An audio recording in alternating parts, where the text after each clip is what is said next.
I stood frozen in my bedroom doorway, my hand still gripping the handle as my world crumbled before my eyes. There was my husband, Robert, the man I'd shared a bed with for 28 years, tangled in our sheets with Amber, my son's fiancée, the girl I'd welcomed into our family like my own daughter. But what made my blood turn to ice wasn't the betrayal itself, it was her smile. When Amber's eyes met mine over Robert's shoulder, she didn't look shocked or ashamed. She smiled. A cold, calculated smile that told me everything I needed to know. She had wanted me to see this. This wasn't an accident or a moment of weakness. This was planned. I said nothing. Not a word. I simply closed the door as quietly as I'd opened it and walked away, my bare feet silent on the hardwood floor. My mind was already racing, already planning, while my heart felt like it had been ripped from my chest and thrown against the wall.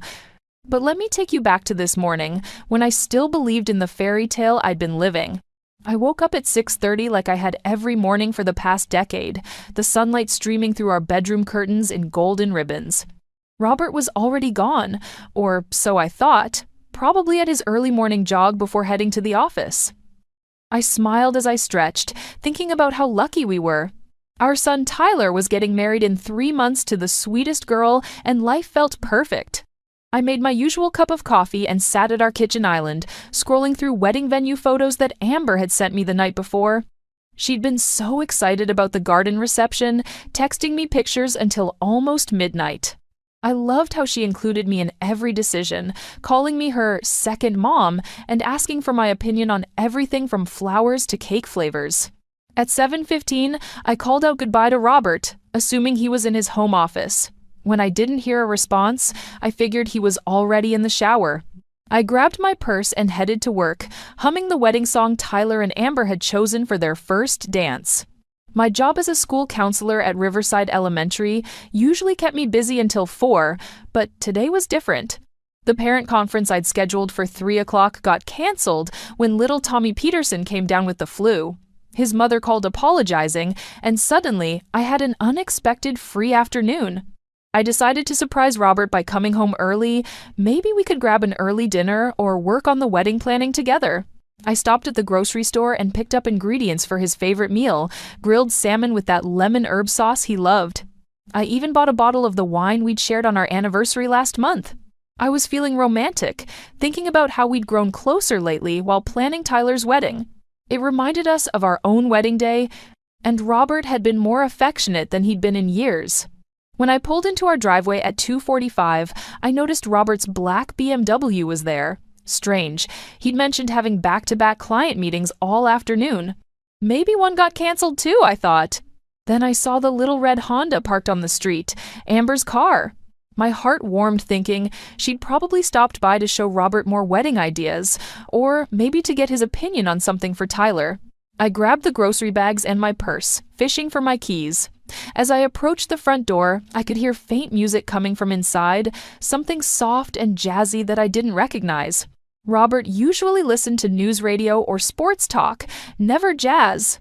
But maybe Amber had introduced him to new music. She was always sharing songs with us, making playlists for family dinners.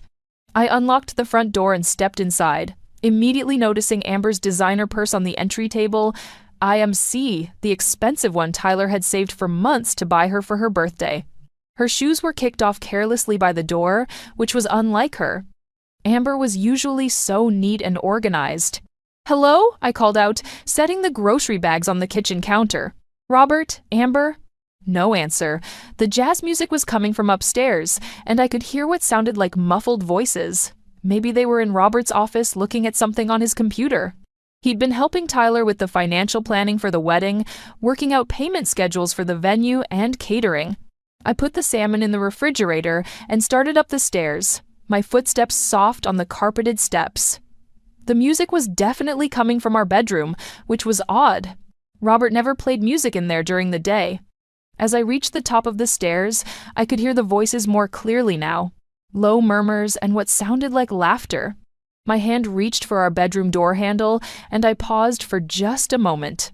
Something felt off, but I couldn't put my finger on what. The house felt different somehow, charged with an energy I didn't recognize. I told myself I was being silly, probably just tired from the long week at school. I turned the handle slowly and pushed the door open just a crack, planning to peek in and see if they needed anything.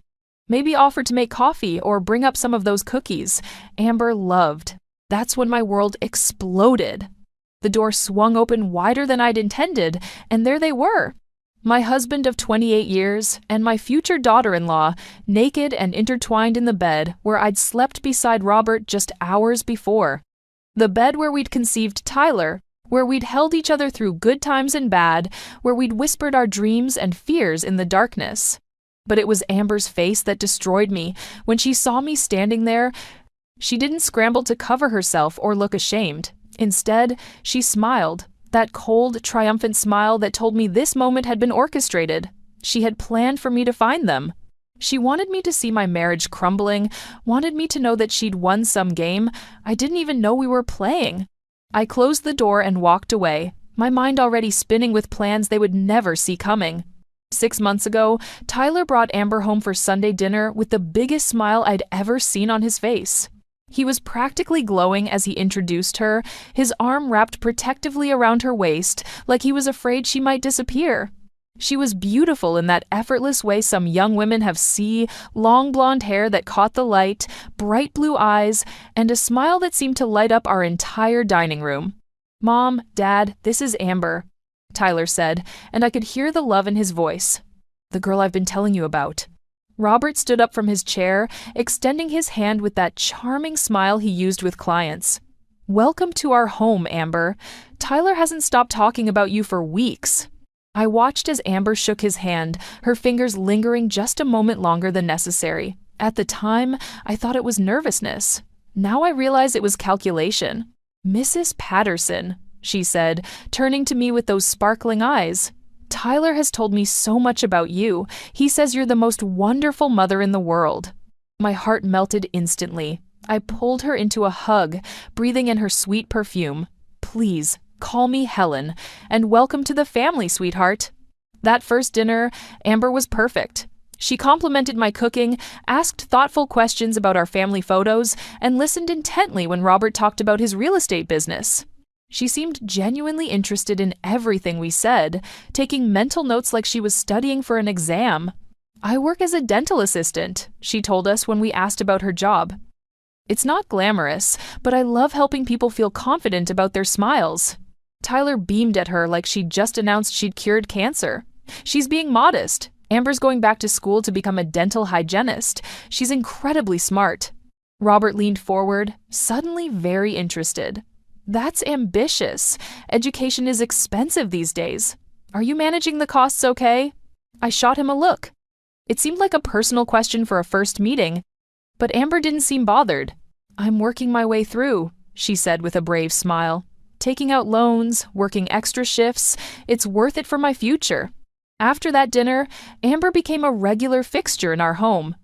She'd stop by after work to see Tyler, often staying for dinner when I insisted. She'd help me in the kitchen, asking for my recipes and telling me about her childhood. Her parents had died in a car accident when she was 19, she said, and she'd been on her own ever since. "You're so lucky to have such a close family," she'd tell me, her eyes getting misty. "I've always dreamed of having a mother figure in my life again." I ate it up. Here was this sweet orphaned girl who needed the love and guidance I was eager to give.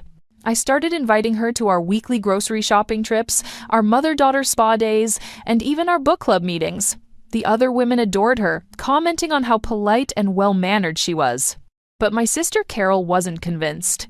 "There's something about her that doesn't sit right with me," Carol said one afternoon when we were having coffee.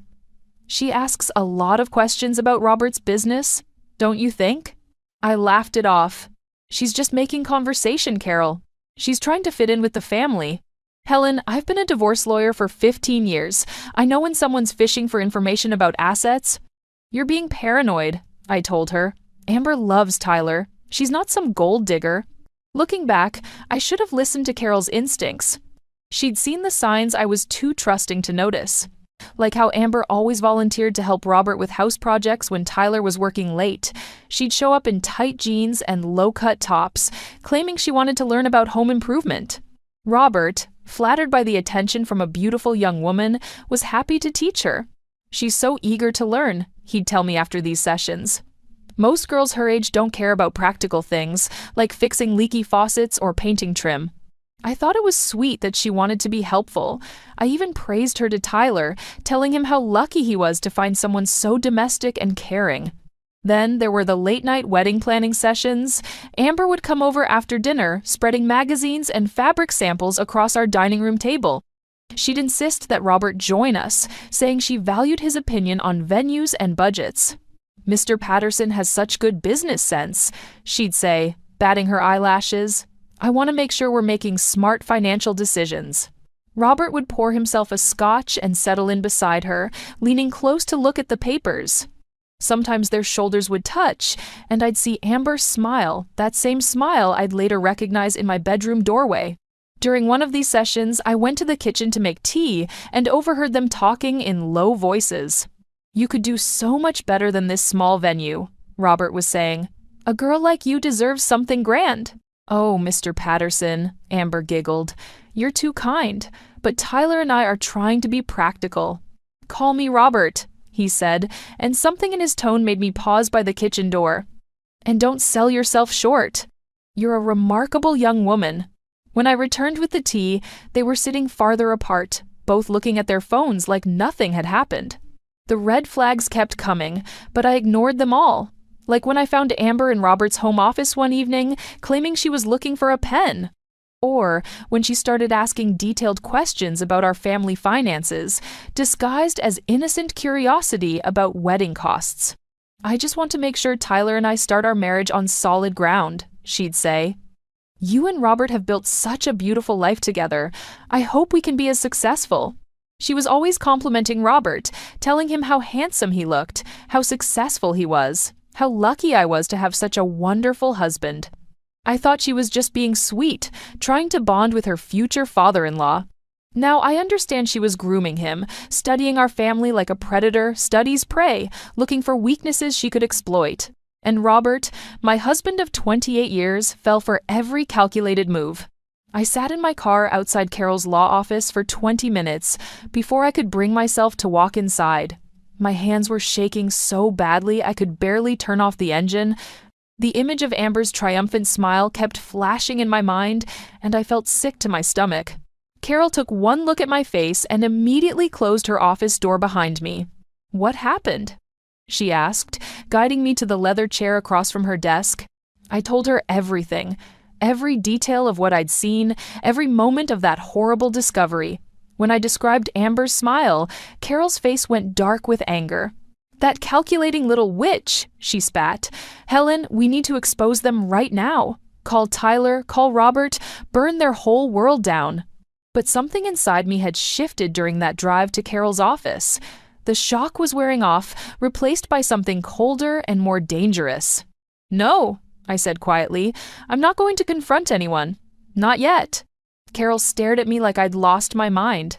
"Helen, they're destroying your family. Your son is about to marry this woman.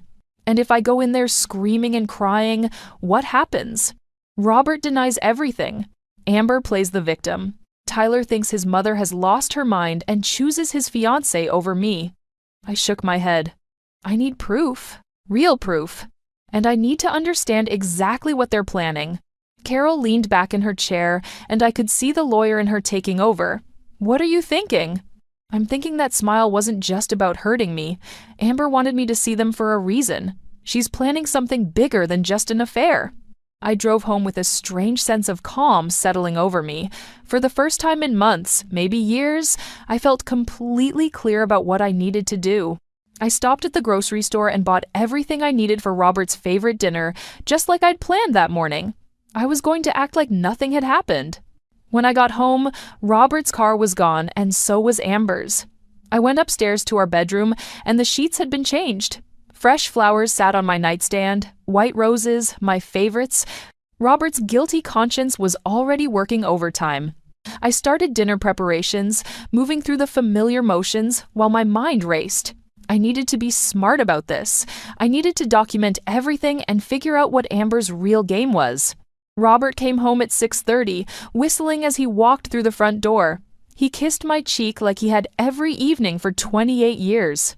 "Smells amazing in here," he said, loosening his tie. "What's the occasion?" "No occasion," I replied, stirring the lemon herb sauce. "Just felt like cooking your favorite." He wrapped his arms around me from behind, and I had to fight every instinct not to pull away. His touch felt like poison on my skin, but I forced myself to lean back against him. "You're the best wife a man could ask for," he murmured into my hair. The irony was so thick I almost choked on it. Tyler and Amber arrived for our weekly family dinner at 7, just like always. Amber bounced through the door with her usual enthusiasm, carrying a bottle of wine and wearing a sundress that showed off her figure perfectly. "Helen!" she exclaimed, hugging me tight. "I brought that wine you mentioned, Loving, the one from our anniversary dinner." I hugged her back, studying her face for any sign of guilt or nervousness. There was nothing. She was the same sweet, bubbly girl she'd always been around me. Either she was an incredible actress, or she genuinely felt no shame about what she'd done. During dinner, I watched them both with new eyes. Robert was more animated than usual, telling stories and making jokes. He kept glancing at Amber when he thought no one was looking, and she'd give him these subtle little smiles in return. Amber was extra affectionate with Tyler, constantly touching his arm and telling him how much she loved him. But I noticed how she positioned herself so she could see Robert throughout the meal, how she laughed just a little too loudly at his jokes. "So," Tyler said, cutting into his salmon, "Amber and I were thinking about moving up the wedding date." My fork froze halfway to my mouth. "Moving it up? Why?" Amber reached over and squeezed Tyler's hand. "We just don't want to wait anymore. We're so in love, and life is short. Why wait until fall when we could be married this summer?" Robert leaned forward, suddenly very interested. "That's wonderful news. Young love shouldn't have to wait." I forced a smile. "That's quite a change. Are you sure you can get everything organized in time?" "Actually," Amber said, her eyes sparkling, "we were hoping you and Robert might help us with some of the costs. I know it's a lot to ask, but my savings are pretty limited, and Tyler's been so generous already." There it was, the first real glimpse of what she was after. "Of course, sweetheart," Robert said immediately. "We'd be happy to help, whatever you need."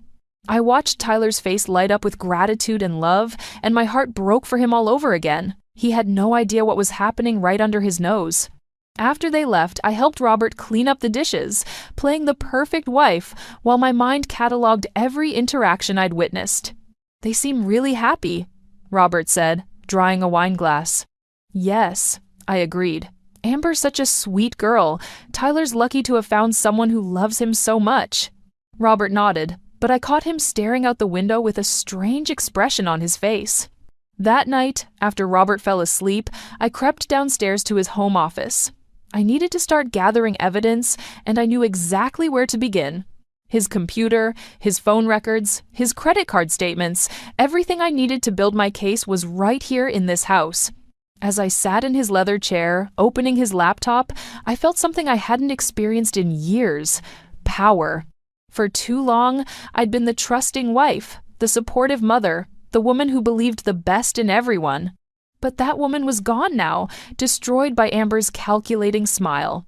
The woman sitting in this chair was someone new entirely. The pregnancy test fell out of Amber's purse like a bomb dropping into my lap. I was in our guest bathroom, looking for extra toilet paper when her designer bag tipped over, spilling its contents across the marble floor. Lipstick, breath mints, receipts, and there it was, a digital pregnancy test showing 2 clear pink lines. My hands trembled as I picked it up, checking the date on the wrapper. 3 days ago. 3 days after I'd caught them in my bedroom. I carefully put everything back exactly as I'd found it, my mind racing with the implications. This wasn't just an affair anymore. This was Amber's master plan, and I was finally seeing the full picture. Over the past 2 weeks, I'd been quietly building my case against them both. Robert's computer had been a goldmine of information. Deleted emails to Amber going back 4 months, hotel receipts charged to his business credit card, and most damning of all, financial documents that made my blood run cold. Robert had been stealing from his own company. Small amounts at first, then larger and larger sums. Money that should have gone to his business partners was being funneled into a separate account. An account that, according to the bank statements I'd photographed, was being used to buy expensive gifts and pay for hotel rooms. But it was worse than simple embezzlement. Robert had been forging my signature on business documents, using our family home as collateral for loans I'd never agreed to. If his business partners discovered what he'd been doing, we could lose everything. I'd also been following Amber, using the tracking app on Tyler's phone that he'd innocently shared with the family for safety. While Tyler thought she was working late shifts at the dental office, Amber was meeting with Robert's business partner, Marcus Chen, at coffee shops around town. I'd sat 3 tables away last Tuesday, watching through my sunglasses as Amber showed Marcus documents on her phone. Documents that looked suspiciously like the financial records from Robert's computer. She was playing multiple angles, gathering information about Robert's business dealings while pretending to be the innocent fiancé. The pregnancy test changed everything. Now I understood her timeline. Amber planned to destroy Tyler's trust, secure Robert's money, and then claim she was carrying his child. Even if DNA proved otherwise later, the chaos would be enough to tear our family apart and leave her in a position to claim whatever assets she could grab. I'd also discovered that Amber's sob story about being an orphan was completely fabricated. A simple internet search revealed her real name, Amber Michelle Torres, IB Ace, and a trail of similar schemes in 3 other states. She'd been married twice before, both times to older men with money. Both marriages had ended in messy divorces, with Amber walking away with substantial settlements. The girl Tyler thought he was marrying didn't even exist. That evening, Tyler came over alone, which was unusual. Amber typically joined him for our family dinners, but tonight he seemed distracted and worried. "Where's Amber?" I asked, setting an extra place at the table out of habit. "She's not feeling well," Tyler said, running his hands through his hair. "She's been sick a lot lately. Tired, nauseous. I'm worried about her." Robert looked up from his newspaper with sudden interest. "Maybe she should see a doctor." I suggested that, but she says it's just stress from wedding planning. Tyler sat down heavily in his chair. "Actually, there's something I wanted to talk to you both about." My heart stopped. Had he figured something out? "I want to give Amber Grandma's ring," Tyler continued. "The diamond engagement ring that's been in our family for 3 generations. I know it's worth a lot, but I love her so much, and I want her to have something that connects her to our family history." Robert's face went pale. That ring was worth $50,000, and it was one of the few assets that couldn't be touched by his business debts because it was a family heirloom in my name.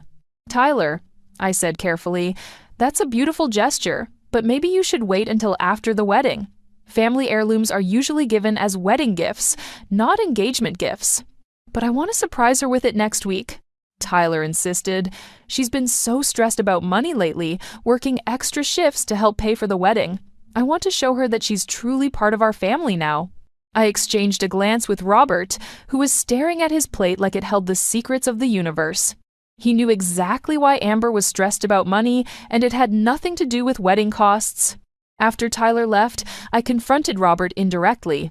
"Tyler seems really worried about Amber," I said, loading the dishwasher. "Do you think she's okay?" Robert shrugged, but I could see the tension in his shoulders. "Young women get stressed about weddings. It's normal. Maybe we should invite her over for lunch this week. Just the 3 of us. I could give her some motherly advice about marriage." The look of panic that flashed across Robert's face told me everything I needed to know. He was terrified of Amber and me spending time alone together. "I don't think that's necessary," he said quickly. "She seems to be handling things fine." That night, I made copies of everything I'd found. Bank statements, emails, hotel receipts, business documents with forged signatures. I also printed out everything I'd discovered about Amber's real identity and her history of targeting wealthy families. I drove to Carol's office the next morning with a manila envelope full of evidence. "This is enough to destroy them both," Carol said, spreading the documents across her conference table. "Robert could go to prison for embezzlement and fraud. And this woman, she's been running cons for years. I need you to prepare divorce papers," I told her. "But don't file them yet. I want to time this perfectly." "What are you waiting for?" I thought about Tyler's innocent face when he talked about giving Amber the family ring. I thought about that pregnancy test and Amber's calculated smile. "I'm waiting for them to make their final move," I said, "and then I'm going to destroy them both." The morning I decided to end their game, I woke up before dawn with a clarity I hadn't felt in weeks. Today was the day Tyler planned to surprise Amber with our family ring. Today was also the day I would save my son from the biggest mistake of his life. I'd spent the previous evening making final preparations. All the evidence was organized and ready. Carol had the divorce papers prepared and waiting. I'd even opened my own bank account and transferred half of our legitimate savings, a money that Robert couldn't touch, because it came from my inheritance. At 7 in the morning, I sent an anonymous email to Robert's business partners with copies of all the financial documents showing his embezzlement. The evidence was overwhelming: forged signatures, missing funds, fraudulent loans. By the time they opened their offices, Robert's career would be over. At 7:15, I sent a carefully crafted message to Tyler with everything I'd discovered about Amber. Photos of her with Robert, copies of her real identity documents, evidence of her previous marriages and cons, and most importantly, a picture of the pregnancy test I'd found in her purse. The message was simple. "Tyler, I'm sorry you have to learn the truth this way, but Amber is not who she claims to be. She's been lying to you about everything, including having an affair with your father. I have proof of all of it. Come home immediately. We need to talk. Love, Mom." At 7:30, I called the IRS fraud hotline and reported Robert's business activities. I'd learned from Carol that tax evasion charges would stick even if his business partners tried to cover for him. Then I sat at my kitchen table with a cup of coffee and waited. Tyler arrived first, bursting through the front door with tears streaming down his face. He was clutching his phone, and I could see he'd been reading through all the evidence I'd sent him. "Mom," he choked out, falling into my arms. "Tell me this isn't real. Tell me you made a mistake." I held my son while he sobbed, stroking his hair like I had when he was little. "I'm so sorry, sweetheart. I wish I could tell you it was all a lie." "How long have you known?" he asked, pulling back to look at me. 2 weeks. I caught them together in our bedroom." I wiped the tears from his cheeks. "I've been gathering evidence ever since, trying to figure out how to protect you." Tyler's phone buzzed with a text from Amber. He showed me the screen. "Where are you? I have amazing news to share." "She's going to tell you about the pregnancy," I said gently. "Tyler, there's something else you need to know. Amber has done this before. She targets wealthy families, destroys relationships, and walks away with whatever money she can get. You were never anything more than a mark to her." Before Tyler could respond, we heard Robert's car in the driveway. He was home much earlier than usual, which meant his business partners had already confronted him. Robert walked through the front door looking like a man who'd aged 10 years overnight. His usually perfect hair was disheveled, his tie was crooked, and his face was gray with shock. "Helen," he started, then stopped when he saw Tyler sitting at the kitchen table with red eyes. "It's over, Robert," I said calmly. "Tyler knows everything. Your business partners know everything. The IRS knows everything." Robert's legs seemed to give out, and he grabbed the doorframe for support. "Helen, please." "Let me explain." "Explain what?" Tyler stood up, his voice shaking with rage. "Explain how you've been sleeping with my fiancée? Explain how you've been stealing money from your own company? Explain how you've been lying to all of us for months?" "Tyler, son, it's not what you think." "Don't call me son," Tyler spat. "A father doesn't do what you've done."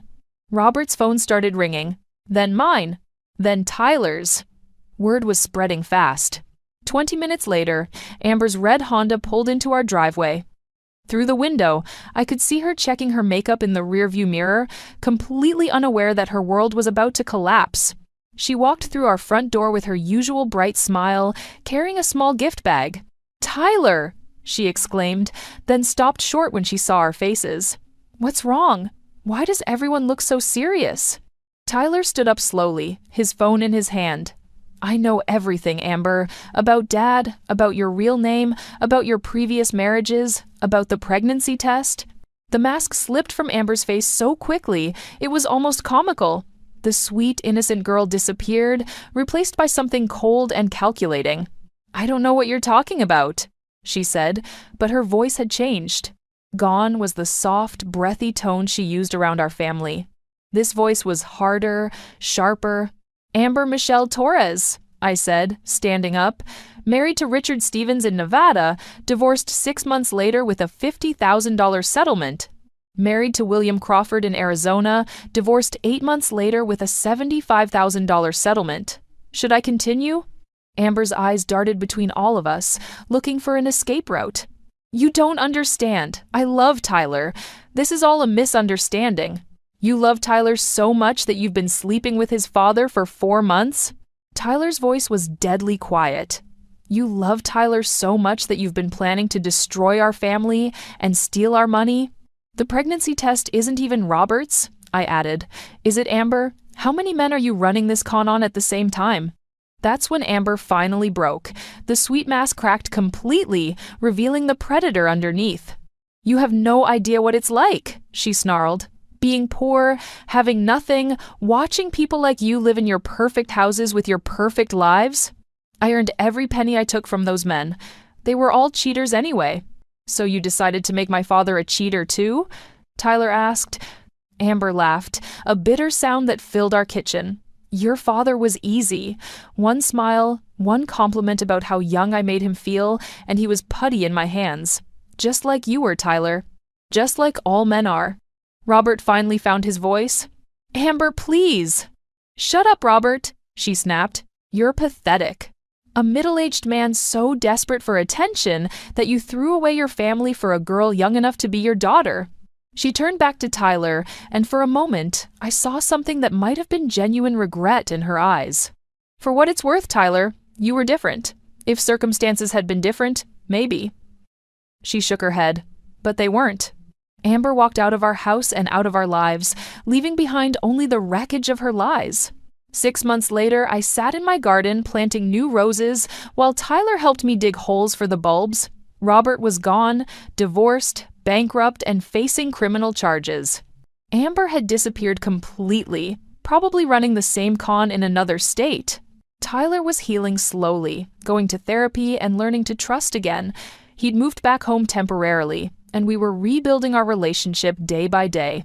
Mom, he said, wiping dirt from his hands, I never thanked you properly for saving me. I looked at my son, my brave, kind son who deserved so much better than what Amber had planned for him. You don't need to thank me, I said. That's what mothers do. We protect our children no matter what. As we worked in the garden together, I felt something I hadn't experienced in months. Peace. My silence had been more powerful than any confrontation could have been. By waiting, by planning, by gathering evidence instead of reacting emotionally, I'd saved my son and secured our future. Sometimes the quietest revenge is the most devastating of all.